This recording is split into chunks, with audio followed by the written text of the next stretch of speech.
नमस्कार, मी यामिनी दळवी. आजच्या पुढारी फोकसमध्ये तुमचं स्वागत. दिवाळी ही अवघ्या काही दिवसांवरती येऊन ठेपली आहे. सगळ्यांच्याच घरी गोडधोड पदार्थांची रेलचेल सुद्धा सुरू झाली आहे. मात्र आपल्या दिवाळीमध्ये गोडवा भरणाऱ्यांचीच दिवाळी आता कडू होताना दिसते आहे. कारण राज्यातल्या ऊस उत्पादक शेतकऱ्यांना योग्य FRP मिळताना दिसत नाहीये. कालच कोल्हापुरामध्ये 22वी ऊस परिषद पार पडली आहे आणि यामधून पुन्हा एकदा स्वाभिमानी शेतकरी संघटनेचे राजू शेट्टी यांना साखर सम्राटांच्या विरोधामध्ये एल्गार पुकारावा लागलाय. गेल्या महिनाभरापासून आक्रोश पदयात्रा काढणाऱ्या राजू शेट्टींनी आता ऊस परिषदेच्या मंचावरूनच आंदोलनाला सुरुवात केली आहे आणि साखर कारखान्यांना इशारा सुद्धा दिलेला आहे. यंदाच्या ऊस परिषदेला सुद्धा ऊस उत्पादक शेतकऱ्यांची मोठी गर्दी उसळलेली बघायला मिळाली. व्यासपीठाच्या चारही बाजूला कार्यकर्ते आणि शेतकरी जमलेले दिसले. यंदाचं दरांचं गणित नेमकं काय असणार आहे हे समजून घेण्यासाठी हे सगळे तिथे जमले होते. ऊसाची FRP आणि दुसरा हप्ता 400 रुपये देण्याची या सगळ्यांची प्रमुख मागणी आहे. मात्र ही मागणी पूर्ण करण्यासाठी साखर कारखानदार अडवणूक करताना दिसतायत आणि याचमुळे दिवाळीच्या तोंडावरती ऊस उत्पादकांचं आंदोलन तीव्र होत आहे. ऐन दिवाळीच्या तोंडावरती आपण सगळे घरी दिवाळीची तयारी करत असताना राजू शेट्टी ऊस परिषदेच्या मंचावरती तर इथले शेतकरी सुद्धा इथेच उघड्या आभाळाखाली. आजच्या पुढारी फोकसमधून याच विषयी बोलायचंय. साखर सम्राटांना दिवाळी गोड, शेतकऱ्यांच्या जीवाला घोर.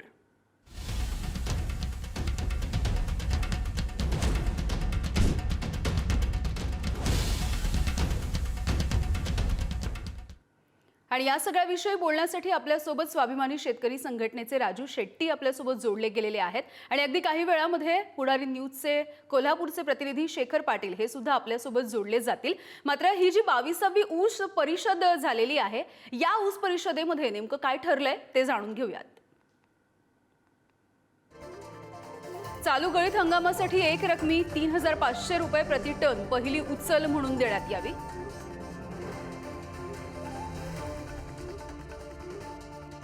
ऊस उत्पादकांना मिळणाऱ्या FRPचा सुधारित शासन निर्णय हा तातडीनं जाहीर करावा.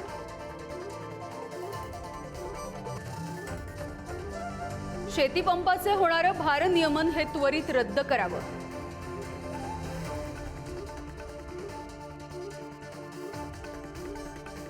शेती पंपाला विना कपात दिवसा 12 तास वीज देण्यात यावी.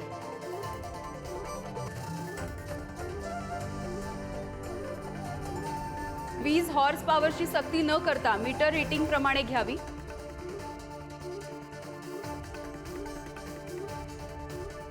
कृषी सिंचनाच्या पाणीपट्टीचे 10 पट वाढवलेला जो कर आहे तो तातडीने मागे घ्यावा आणि पूर्वीसारखा करावा. जिथे खरीपाचं पीक वाया गेलंय तिथे दुष्काळ जाहीर करावा, ही सुद्धा महत्त्वाची मागणी आहे. तर आधीचे दुष्काळाचे निकष बदलून सर्कल निहाय हा दुष्काळ जाहीर व्हायला हवा.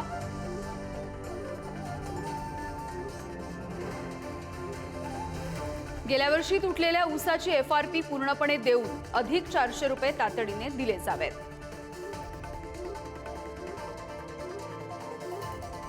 साखर आयुक्तांच्या नियंत्रणाखाली राज्यातील सर्व साखर कारखान्यांचे काटे हे तातडीनं ऑनलाईन केले जावेत.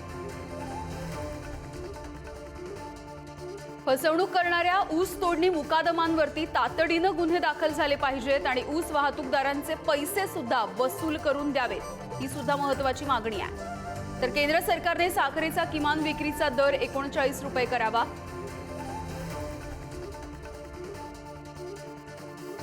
इथेनॉलचे दर C हेवी मोलॅसिस 60 रुपये, BV 71 रुपये आणि सिरपपासून निर्मित होणाऱ्या इथेनॉलचे दर हे 75 रुपये असावेत. केंद्र सरकारनं साखर निर्यात किती करावी हे निश्चित करायला हवं आणि त्या मुदतीमध्ये साखर निर्यातीसाठी परवानगी सुद्धा दिली पाहिजे. पुढे गेल्या हंगामातील साखर निर्यात बंदीमुळे आंतरराष्ट्रीय बाजारातील साखरेचे भाव आणि देशांतर्गत भाव यामध्ये फरक निर्माण झाला होता. त्यातली रक्कम शेतकऱ्यांना देणं अपेक्षित आहे. नाबार्डने साखर कारखान्यांना साखर तारण कर्ज 4% व्याज दरानं थेट द्यावं. प्रत्येक कारखान्याने प्रत्येक महिन्याला साखर आणि उपपदार्थ विक्री किती आणि काय दरानं केली हे ऑनलाईन जाहीर करणं गरजेचं आहे. कारखाना निहाय हंगामाच्या अखेर 500 टनापेक्षा जास्त ऊस पुरवठा करणाऱ्या शेतकऱ्यांची नावं सुद्धा जाहीर व्हावी. इथेनॉल, कोजन स्पिरिट, अल्कोहोल या उपपदार्थामधला हिस्सा 70-30 या फॉर्म्युल्याच्या नुसार या सूत्राच्या नुसार शेतकऱ्यांना देण्यात यावा।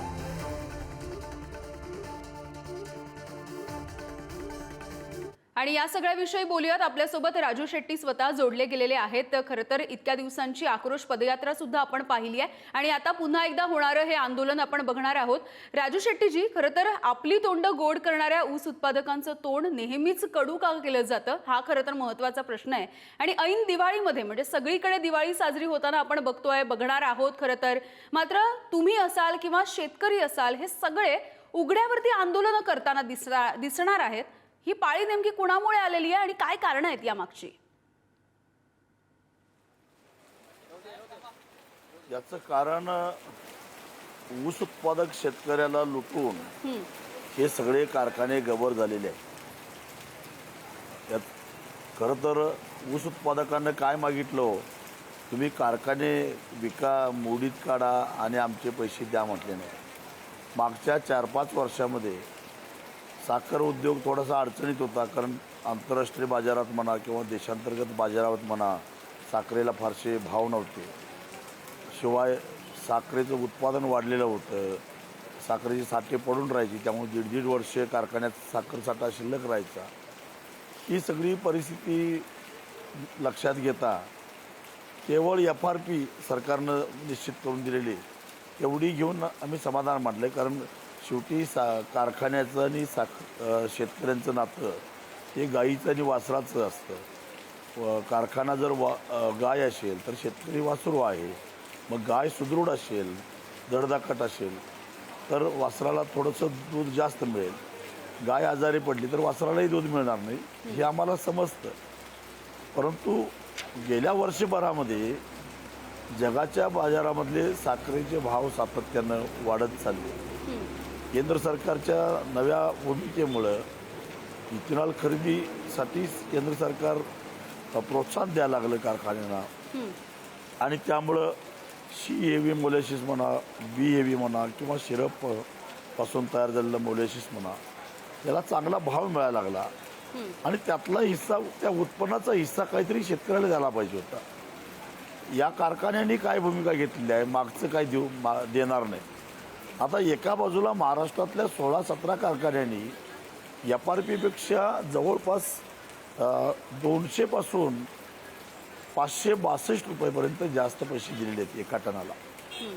खुद्द राज्याचे उपमुख्यमंत्री अजितदादा पवार यांच्या नेतृत्वाखाली कार्यरत असणारं माळेगाव सहकारी साखर कारखाना असेल, या कारखान्याची रिकव्हरी केवळ 11.80 आहे, तरी त्या कारखान्यानं 3411 रुपये म्हणजे FRP पेक्षा 562 रुपये जास्त दिलेले आहेत। बरं, सोमेश्वर कारखाना हाही अजितदादांच्याच नेतृत्वाखाली काम करतो।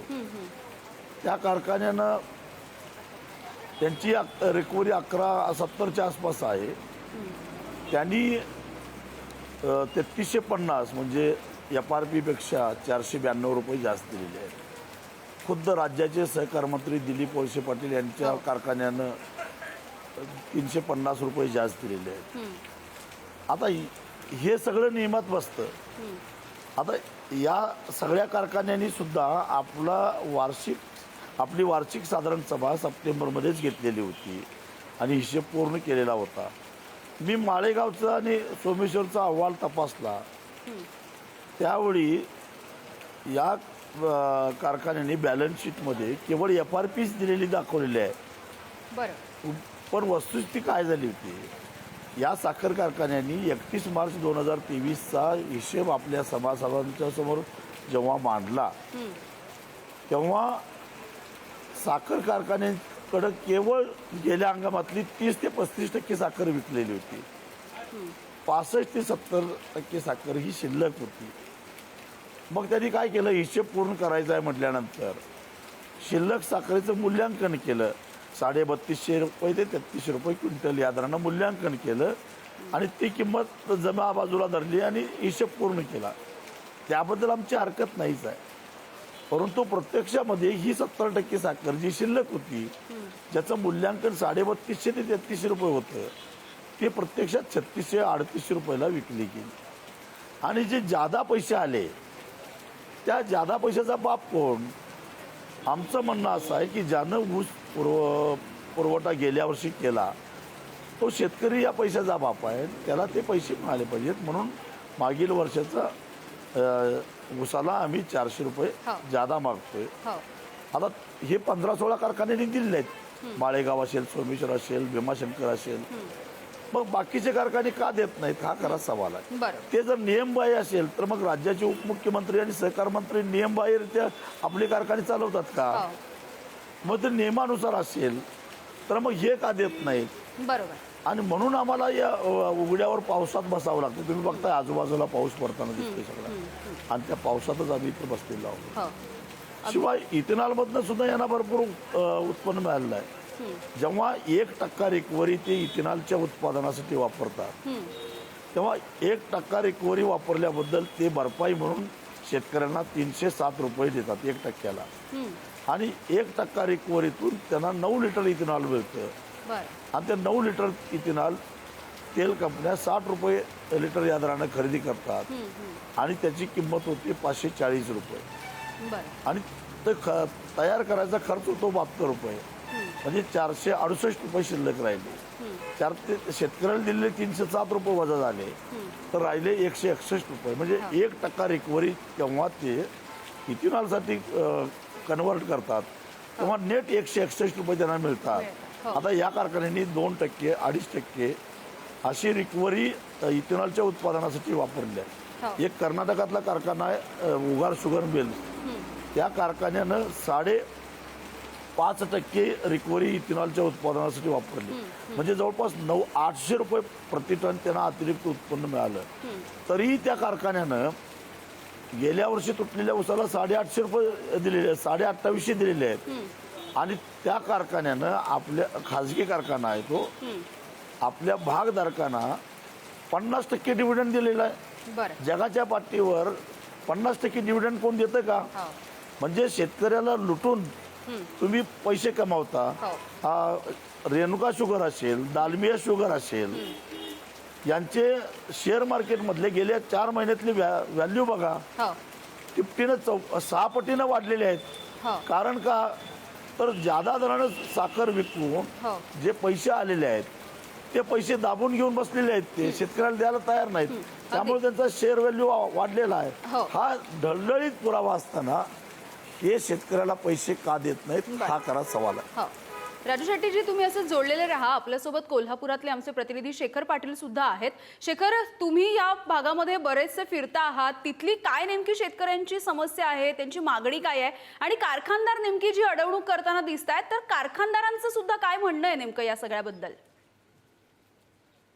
नक्कीच यामिनी, आपण बघितलं तर कारखानदार देखील या संदर्भातलं भूमिका जी आहे ती स्पष्ट अशी मांडताना पाहायला मिळत आहेत. कारण आताच काही वेळापूर्वी हसन मुश्रीफ यांनी सांगितलं की आमच्या कारखान्यांवरती कोट्यावधींचे कर्ज आहेत आणि ती कर्ज भागवताना आम्हाला नाकी नऊ येते, शिवाय आम्हाला रात्रीची झोप देखील लागत नाही, असं मुश्रीफ म्हणतात. त्यामुळे नक्कीच एकीकडे हे सांगत असले तरी राजू शेट्टी साहेब जसे म्हणतात की अनेक मोठ्या पद्धतीनं कारखानदारांना फायदा देखील होत असतो आणि त्याचेच काम हक्काचे जे पैसे आहेत तेच आम्ही या ठिकाणी मागतोय. आणि शेतकरी देखील गेल्या अनेक वर्षांपासून FRP शिवाय जे 70-30च्या फॉर्म्युलानुसार जे हक्काचे पैसे जे 70% यायला पाहिजे होते आमच्या खात्यामध्ये, ते मात्र आजपर्यंत कधीही या कारखानदारांनी दिलेले नाहीत. आणि म्हणूनच आम्हाला हा लढाई जो आजपर्यंत तीव्र करावा लागलेला आहे. आणि आता देखील त्याच मागणीसाठी राजू शेट्टी देखील ठाम असल्याचं पाहायला मिळते. मात्र कारखानदारांकडून या संदर्भातली भूमिका जी आहे ती आम्ही घेताना पाहायला मिळत नाहीत. अनेक कारखान्यांनी जसं उदाहरण आता दिलं की अनेक कारखान्यांनी या संदर्भातले पैसे जे आहेत ते दिलेले आहेत, दुसरा हप्ता दिलेला आहे.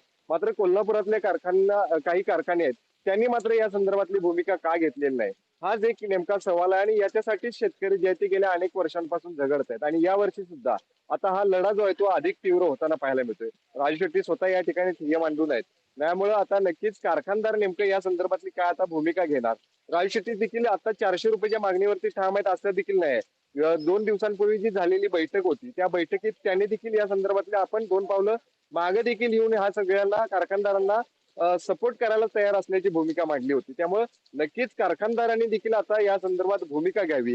उपमुख्यमंत्री अजित पवार यांच्या कारखान्याने देखील या संदर्भातली भूमिका घेतली होती. शिवाय शेतकऱ्यांना दुसरा हप्ता देखील मोठ्या प्रमाणात दिलाय. त्यामुळे आता कारखानदार कोल्हापुरातले नेमकं काय निर्णय घेणार हे देखील आता यावेळी पाहावं लागेल. हो अगदी.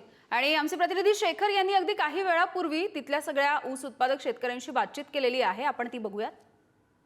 गेल्या अनेक वर्षांच्या आंदोलनामध्ये आता स्वाभिमानी शेतकरी संघटनेचं आंदोलन यावर्षी अधिक तीव्र झालेलं आहे. कारण मागील वर्षी तुटलेल्या ऊसाचे 400 रुपये द्यावेत, शिवाय या वर्षीच्या ऊस परिषदेमध्ये आता 3500 रुपयाची मागणी जी आहे ती स्वाभिमानी शेतकरी संघटनेने केली आहे.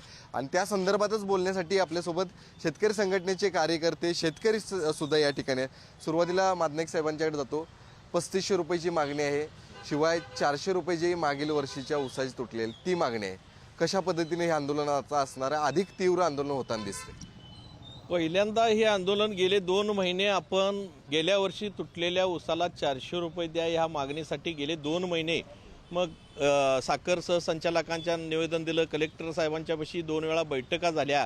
कारखानदारांना प्रत्येक वेळी निवेदन देऊन देखील 400 रुपये कसं बसतंय हे खासदार राजू शेट्टींनी त्यांना कलेक्टर ऑफिसला बोलवल्यानंतर पटवून दिलेलं आहे. आणि ते बसत असताना कारखानदार पाठीमागलं 400 रुपये द्यायला तयार नाहीत. आणि जोपर्यंत मागचा हिशेब मिटत नाही तोपर्यंत बरं आम्ही काय मुद्दामून मागत नाही. बाकीची 10-12 कारखान्यांना द्यायला येते. 500 रुपये दिले, कोण 300 रुपये, 400 रुपये दिलेत. बंटी पाटलाने 149 रुपये दिले. मग ह्या कारखान्यांना का जमत नाही? भाडे तत्वावर घेतलेला पंचगंगा कारखाना 200 रुपये तुमच्यापेक्षा जादा देतोय आणि तुम्ही 2900 आणि 3000च्या वर जायला तयार नाही. ही गोड बंगाल काय आहे हे बघावं लागेल आम्हाला. नक्कीच खरं तर आणि या सगळ्याविषयी पुन्हा एकदा राजू शेट्टी आपल्यासोबत आहेत, त्यांच्याशी बोलूयात. राजू शेट्टी जी, खरं तर FRPचा हा जो मुद्दा आहे तर ऊस उत्पादक शेतकऱ्यांना एकाच टप्प्यामध्ये खरं तर FRP मिळायला हवा, तो का नेमका मिळत नाहीये? आणि 2 टप्प्यामध्ये FRP देण्याची जी कायद्यामधली बेकायदेशीर दुरुस्ती करताना मिळतीये ती अजूनही बदलली गेलेली नाहीये. सरकार नेमकं कोणाचंही असलं तरी सुद्धा शेतकऱ्यांचं नाहीये, ऊस उत्पादकांचं नाहीये हे दिसतं. आणि दुसरीकडे म्हणजे साखर सम्राटांचं आहे की काय हे सरकार, असा सुद्धा प्रश्न विचारला जातोय.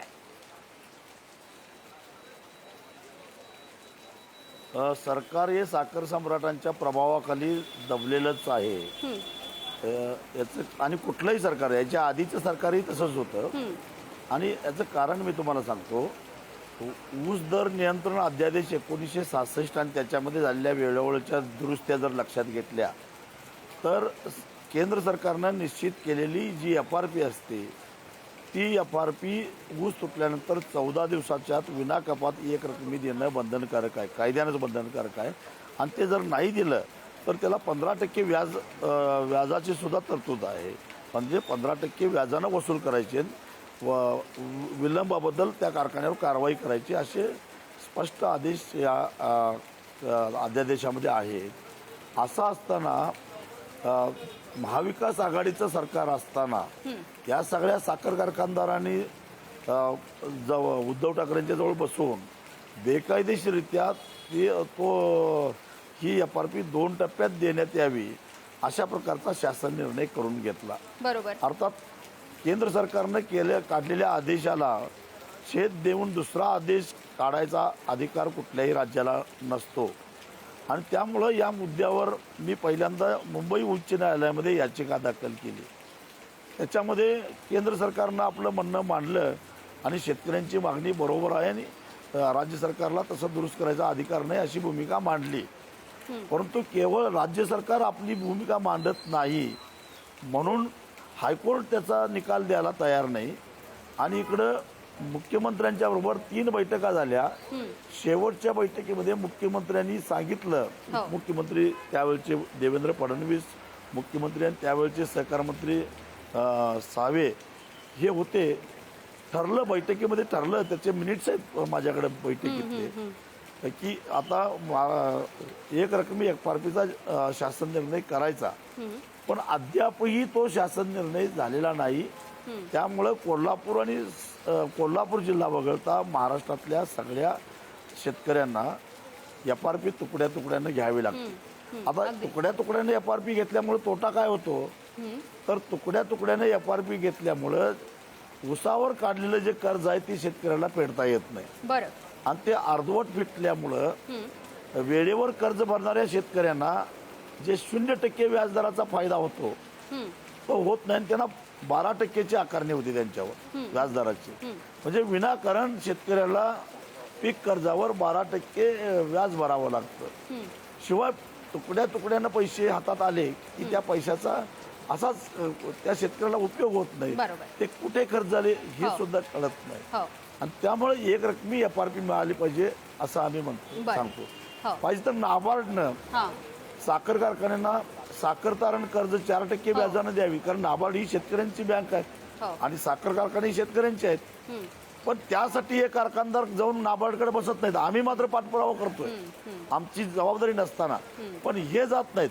कारण का तर यांच्याच जिल्हा मध्यवर्ती बँक आहेत.